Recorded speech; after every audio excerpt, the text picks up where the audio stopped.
네, 이어서 베를린 평화의 소녀상 철거 논란 짚어보겠습니다.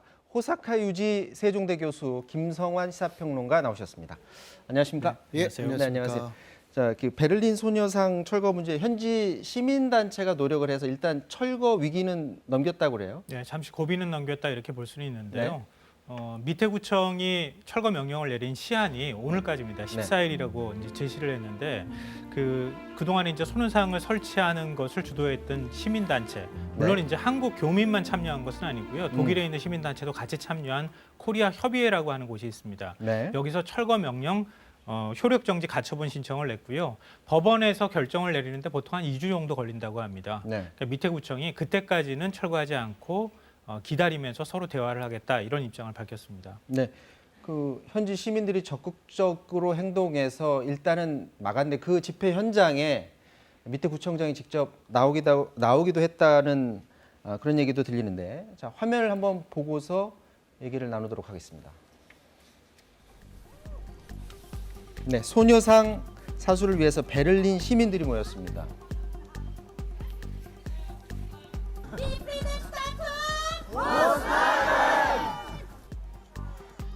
(300여) 명의 베를린 시민은 애초 허가를 내줬다 취소한 밑에 구청을 향해서 행진을 하고 철거 명령 철회를 요구했습니다. Überall daran gedacht werden und erinnert werden, dass es nicht in Vergessenheit gerät und nicht wieder passiert. 밑에 구청장은 예고 없이 이 집회 장소를 찾아서 직접 항의 서한을 받고 조화로운 Diese 해결책 Pause, die 모색을 es jetzt 말했습니다. durch die Beratung im Gericht gibt, dafür nutzen, noch einmal sehr gründlich zu überlegen, welche Argumente dafür und welche Argumente dagegen sprechen und ob wir alles richtig abgewogen haben. 네, 소녀상 건립을 주도한 시민단체는 기자회견을 열어서 소녀상의 의미, 그리고 철거 명령의 부당성을 알렸는데요. Die Statue ist ein Symbol der Hoffnung für die Überlebenden des Trostfrauensystems, aber eben auch für Frauen und Mädchen, die weltweit auch heute noch von sexualisierter Kriegsgewalt betroffen sind. 네, 이런 노력에 녹색당과 베를린 좌파 연립정부 등에서도 철거 명령에 대한 비판이 제기되기도 했습니다. 자, 앞서도 말씀하셨는데 이게 이제 한국 사람들만 참여한 집회가 아니고 네. 현지 시민들도 참여했으니까 보편적으로 여기에 동의하는 사람들이 그만큼 많았다라는 그런 얘기겠죠. 네, 그렇습니다. 코리아 협의회라고 하는 곳을 제가 잠깐 네. 설명드렸잖아요. 그동안에 이 단체가 굉장히 활동을 잘했다고 저는 생각해요. 네. 왜냐하면 소녀상을 설치하는 게 이게 1, 2년 사이에 이루어졌던 게 아니고요. 한 6년 전부터 꾸준히 추진해 왔던 일이고 네. 독일 시민사회 단체들하고 함께 일들을 만들어 왔고, 그리고 여성 인권, 그러니까 특히 이제 일본군 위안부 문제에만 초점을 맞춘 게 아니라 전시 여성 인권, 그리고 소수자로서의 어떤 여성 인권에 관한 문제를 전반적으로 많이 알리는 역할을 했다고 합니다. 그리고 지역에 있는 청소년들을 찾아다니면서 교육 활동까지도 같이 했다고 하거든요. 네. 그러니까 독일 사회의 공감대가 그만큼 넓게 형성이 돼 있는 상태였다. 이렇게 볼 수 있는 거죠. 네. 근데 이런 상황에서 밑에 구청이 소녀상을 철거하라 이렇게 얘기하니까 집회에도 오히려 독일인들이 더 많이 참석을 했다라고 합니다. 그리고 이런 그 보편적인 인권 문제에 대해서 녹색당이 독일에서 굉장히 적극적이잖아요. 네. 근데 밑에 구청장이 또 녹색당 출신이라 그래요. 그러니까 앞뒤가 안 맞는 행동을 하는 거 아니냐, 이런 식의 어떤 좌파 연립정부 내에서도 좀 비판을 받고 있는 것 같습니다. 이제 우리 국민들은 애초에 왜 그 철거 명령이 내려졌을까 이 부분도 궁금한데, 일본 정부가 외교부를 통해서 독일과 직접적으로 이 사안을 논의했다고 해요? 예, 그렇습니다. 9월 29일인데요. 네. 먼저 그 일본에서 카토라는 그 관방 장관이 네. 대단히 이것은 유감스럽다라고 이야기를 하면서 여러 관계자들하고 접촉을 하여서 소녀상 철거에 노력을 하겠다, 그렇게 정확하게 이야기를 했습니다. 그 다음 10월 6일에 모테기 외상이 천하로 그 독일의 외상 하이코 마스 외상이라고 있지 않습니까? 네. 그 사람하고 전화 통화를 하면서 이 문제는 다 끝난 이야기다. 2015년에 위안부 합의도 있었고, 그리고 요새 그 정의원의 회계 처리 부정의도? 약간 불투명한 사태가 있었지 않습니까? 이러한 이야기까지 거론하면서 소녀상을 철거하는 것이 바람직하다, 이러한 이야기를 전달했다고 합니다. 그것뿐만이 아니라 또 그 미테그에서도 여러 사람들을 통해서 요청을 놓았다. 그렇게 일본에서도 보도가 됐습니다. 그 정의연 사태 같은 경우에는 보면 사실로 드러나지 않은 부분까지 그런 얘기가 오가는 내용을 전달하면서 자기네들의 논리를 뒷받침하는 데 예, 썼다는 그런 얘기인가요? 예, 그런 것입니다. 일본에서는 그 정의연 사태는 상당히 부정적으로 추측 보도들이 굉장히 많이 나와 있습니다. 그러니까 한일 관계를 파탄시키는 그러한 행동을 해왔다는 식으로 프레임을 씌워가지고 정의연이야말로 그 한일 관계를 상당히 나쁘게 만드는 잠본인들이다. 이러한 프레임을 그대로 이번에 또 독일에 전달한 것 같아요. 김성환 평론가님, 네. 이 문제가 이제 국내에서 논의될 때 이게 해외 그 소녀상 문제까지도 번질 거라고 국내에서는 생각을 못하지 않았을까요? 근데 뭐 그동안에 이제 일본군 위안부 운동 자체의 어떤 그 정당성이나 이런 게 훼손이 되기 때문에 네. 사실은 그동안에 일본군 위안부를 통해서 전시 성폭력 범죄라든가 이런 것들을 상징하는 게 소녀상이었잖아요. 네. 근데 그런 것에 관해서 이제 세계적인 여론이 좋지 않을 것이다라고 하는 우려의 목소리는 나왔습니다. 네. 그러니까 국내에서도 사실 뭐 이른바 이제 그 친일 성향을 갖고 있는 극우 보수 단체들에서 소녀상 철거해야 된다 이런 주장이 나왔었잖아요. 그렇죠. 그러니까 그런 맥락하고 같이 생각을 하시면 어떨까 싶고요. 그러니까 일본이 이번에 일본 정부가 독일 쪽에 설득을 했던 논리가 한국이 반일 민족주의를 조장하고 있다 이렇게 얘기를 했다 그래요. 네. 그러니까 일본군 성노예와 관련돼 있는 문제를 얘기하는 것이 아니라 일본에 대한 어떤 반민족적인 사고 방식을 깔고 지금 한국이 저렇게 공격하는 것이다. 이런 식의 주장을 했고 독일이 나치즘이나 이런 것 때문에 민족주의에 대해서 상당히 거부감이 강하거든요. 네. 근데 그런 부분들을 파고들면서 논리를 또 만들었다고 합니다. 자, 이 과정에서 앞서 일본 정부는 외교부를 통해서 독일과 접촉을 했다고 들었는데 우리 정부는 뭐 큰 역할을 안 했다라는 얘기가 들리고요. 상황 파악도 하지 않았고 뭐 적극적으로 대응 움직임도 보이지 않았다 이런 이제 지적이 나오고 있는데요. 일본 같은 경우에는 일본 정부도 이제 앞서 말씀하셨던 것처럼 적극적으로 대응했고 네. 일본 극우 단체를 중심으로 해서 뭐 하다못해 밑에 구청장이나 그다음에 베를린 시장 그 또 의회 이런 사람들한테 뭐 팩스나 이메일 이런 것들 막 거의 폭탄을 던지듯이 그렇게 많이 보냈다 그래요. 그러니까 견딜 수가 없다는 말을 할 정도로 호소할 정도로 그렇게까지 압력을 넣고 로비를 했는데 우리 정부는 그럼 뭐 하느냐 이런 얘기가 나오는데 우리 외교부에서는 민간단체에서 활동했던 그 민간단체 운동에 정부가 개입해서 이게 한일 간의 어떤 갈등 사안으로 가게 될 경우에는 원래 당초 소녀상을 설치를 하려고 했던 순수성이 오히려 훼손되는 것 아니냐 뭐 이런 입장을 얘기하면서 지금 적극적으로 이 문제에는 나서지 않는 상황입니다. 교수님 어떻게 보세요? 이제 우리 정부 입장을 들으셨는데 그런 스탠스가 맞을까요? 일본과의 관계를 생각했을 때 어떻게 보십니까? 그거는 뭐 종합적으로 생각해야 되는 문제이고요. 네. 사실 그 일본에서도 시민단체가 굉장히 활발하게 이 문제로 움직이고 있습니다. 네.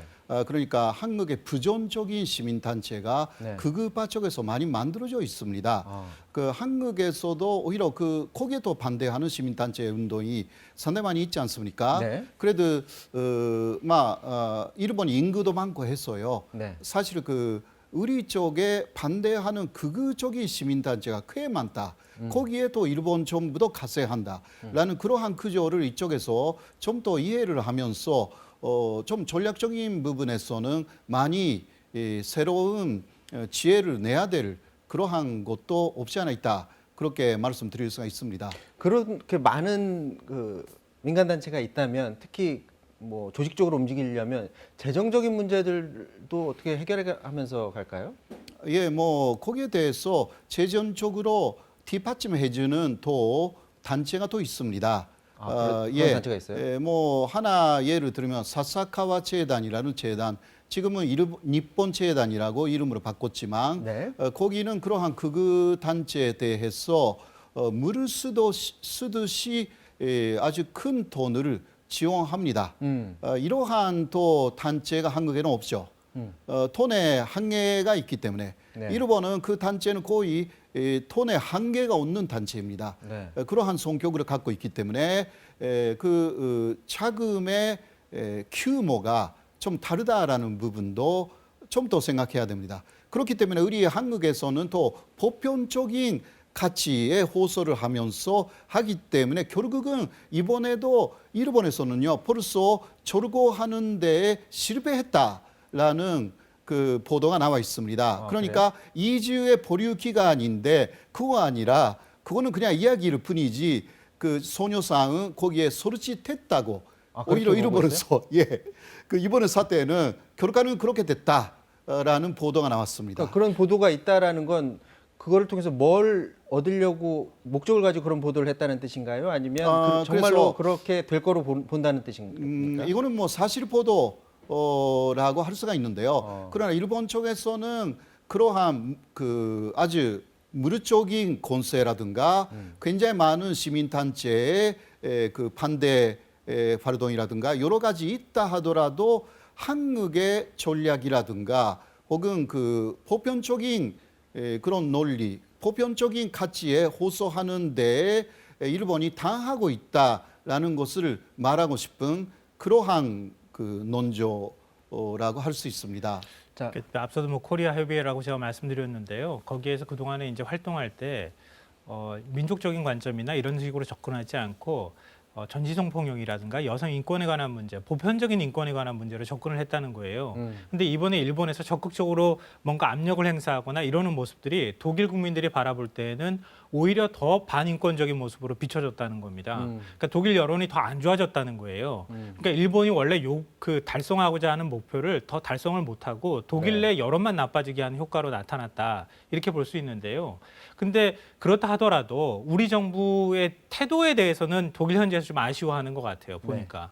그러니까 독일 현지에 있는 교민이라든가 시민단체에 계시는 분들 입장에서는 그래도 우리 정부가 조금 더 적극적으로 나서주기를 좀 기대하는 마음들이 있는데 뭐 결과적으로 이런 사태를 예견했는지는 모르겠지만 정부가 너무 소극적으로 대처하는 거 나섰다. 아니냐 이런 아쉬움의 목소리는 내고 있는 것 같습니다. 자, 앞서 일본이 외교전을 펼쳤다라는 말씀을 하셨는데 새로운 그 스가 내각에 대해서 좀 얘기를 해봐야 될 것 같아요. 지금 코로나19로 인한 비자 중단 조치는 해제가 됐는데 어떻게 보십니까? 예, 스가 정권은요. 네. 앞으로 그러한 그 한일 간의 경제 협력은 조금씩 그 해나갈 것 같습니다. 그러니까 아베 정권에서는 그 강제징용 문제하고 경제 문제를 섞여 가지고 한국에 대해서 경제 보복을 했지 않습니까? 네. 이러한 부분을 분리해 나갈 것 같습니다. 그러니까 지금 그 일본 안에서도 코로나19로 상당히 경제가 어렵습니다. 네. 특히 관광업이 굉장히 어렵습니다. 네. 그래서 중국이나 한국에서 관광객들이 일본에 빨리 와야 한다라는 게 있어서 그 첫 번째 단체로서 경제인들의 교류를 이게 오케이를 했고 네. 그 12월부터는 한국 사람, 중국 사람 다 노비자로 다시 오케이를 하는 것으로 지금 추진하고 있고 그렇게 될 것입니다. 네. 그런 부분에서는 그러니까 경제적인 부분이잖아요. 네. 이거는 강제징용 문제하고 분리하면서 가는 방향으로 가고 그래도 강제징용 문제는 일본에 요구하는 대로 한국이 해주지 않으면 그 한중일 그 회담에 정상회담에 스가는 오지 않겠다 이런 이야기를 또 하기 시작했지 않습니까? 네네. 지금 그 얘기 받아서 해주시면 한중일 정상회담이 원래 열리기로 돼 있었는데 네. 지금 스가 정부에서 강제징용 문제 해결해주지 않으면 우리는 갈 의사가 없다라는 식으로 지금 얘기를 했나 봐요. 네. 그러면은 아예 지금 불가능한 상황으로 갈 수도 있나요? 일단 형식적으로는 그렇게 될 것 같습니다. 그러니까 지금 그 대법원의 판결과 함께 그리고 전범 기업에 대한 자산 매각 절차를 중단해달라. 중단하지 않으면 나는 오지 않겠다 이렇게 얘기는 하고 있는데요. 근데 방금 전에 방송 들어오기 전에도 교수님하고 잠깐 얘기를 나눴지만 네. 누가 손해일까? 안 그렇게 오면. 가게 되면. 네, 일본이 손해일 가능성이 더 많다. 이런 분석을 저한테 들려주셨습니다. 왜 그런지 교수님께서 말씀해 주시면 훨씬 더 흥미로울 것 같습니다. 네. 예, 그 한중일 정상회담이라는 것은 이것은 매년 하는 것입니다. 네. 여러 가지 이유가 있어서 참가하지 않겠다라는 것은 사실상 이해가 되지 않습니다. 일본도 옛날에 중국이 어떤 이유를 놓고 참가하지 않겠다고 했을 때 비판했습니다. 네. 예, 그런 일본이 또 비판을 받는 행동을 하는 거죠. 이게 일본 내에서도 오히려 스가 정권에 대한 비판이 나와 있고요. 그리고 또 한국하고 중국만 정상회담을 하면 오히려 일본이 상당히 불리한 입장이 될 것입니다. 한국하고 중국이 사이가 가까워지고 그것을 보고 있는 미국은 일본을 상당히 질타할 것입니다. 뭐 하고 있냐? 예, 일본. 예, 그렇게 될 것이고 네. 그리고 또 그러한 이야기가 계속 일본이 스가가 안 간다라는 이야기를 현실화시켜 나가면서 미국의 압력이 들어갈 것 같아요. 제가 네. 보기에는 일단 가라라고 해서 그런 면에서는 그 스가가 가지 않겠다라고 지금 하고 있는 것이 일본에 유리하다라고 볼 수 없는 상황들이 사실 있습니다. 지금 그 스가 쪽에서 요구하는 사항이 사실 우리 행정부가 대법원을 향해서 판결된 걸 뒤집는 거를 우리 행정부가 할 수가 없는 상황이잖아요. 네, 그렇죠. 불가능한 상황 아닌가요? 그 불가능한 조치 아닌가요? 그런 거는? 뭐 불가능하기도 하고요. 우리 정부가 그런 원칙을 깨겠다고 하는 그런 입장을 한 번도 밝혀본 적이 없습니다. 네. 그 원칙은 앞으로도 제가 볼 땐 바뀌지 않을 것 같아요. 네. 그러니까 한일 정부 차원에서 그 판결을 뒤집는 방식이 아니라 새로운 창의적인 다른 방식으로 문제를 합의하고 풀어나가지 않으면 사실 이 문제에 대해서는 그 대법원 판결을 우리 정부가 행정부가 뒤집을 수 있는 그런 방법도 없고 길도 사실 없는 거거든요. 근데 일본 정부는 그것에 대해서는 지금 얘기를 안 하고 있는 상황이란 말이죠. 네. 그러니까 이 문제와 관련해서 일본 정부와 한국 정부가 가까워질 수 있는 방법은 현재 단기간에는 없다 이렇게 보이고요. 네. 다만 이거를 자꾸 조건으로 내걸면은 불가능하니까 한중일 뭐 이 정상들이 만나는 테이블이라든가 아니면 외교적 테이블, 경제적 테이블이나 이런 데 있어서는 좀 다른 주제를 들고 나와야 되는데 지금 아직까지 스가 총리는 그럴 생각은 없는 것 같아 보입니다. 어쨌거나 양국이 좀 만나서 얘기를 해야지 돌파구가 생길 것 같은데 교수님 어떻게 보세요? 지금 그 이번에 한중일 정상회의는 사실상 불발됐다고 하는데 향후 있을 뭐 삼국 간의 만남이 되든지 아니면 한일 간의 만남이 되든지 계속 비슷한 기조로 스가 내각이 임할 것으로 보여지는지요? 아마 상당히 어렵다고 저는 보고 있습니다.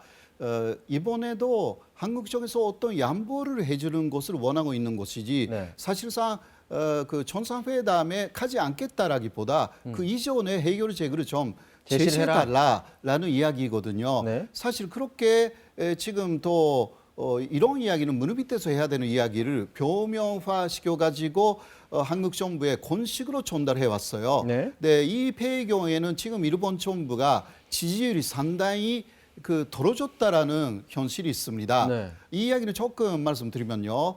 그 60%에서 70% 정도의 상당히 높은 지지율을 스가 내각은 네. 출범한 지 얼마 안 되니까 네. 갖고 있었어요. 그런데 요새 그 여론조사를 했더니 NHK 여론조사에서 55%까지 갑자기 7포인트에서 10포인트 정도 내려가 버렸습니다. 이유는 일본 내에서 상당한 그 실수를 지금 범하고 있습니다. 스가 정권이요. 네. 그러니까 그럴 때 아베 정권도 그랬습니다마는 스가 정권도 국민들의 눈을 외부로 돌리는 그러한 정책을 많이 씁니다. 그러니까 이제 그 한중일 회담에 가지 않겠다. 그 한국 쪽에서 양보하지 않는 한 이런 이야기를 하는 거죠. 거기에 대해서 한국 쪽에서 그거는 우리가 못하겠다라고 하면 또 대립으로 가지 않습니까? 대립으로 가게 되면 또 거기에 대해서 스가 정권이 강하게 나가는 것을 일본 국민들이 좋아할 거 아닙니까? 네. 떨어진 지지율을 올리려고 하는 그러한 속셈도 이번에 그러한 이쪽에 오지 않겠다라는 이야기 속에는 들어가 있는 것으로 보입니다. 자, 마지막으로 하나만 여쭤보고 마쳐야 될 것 같은데요.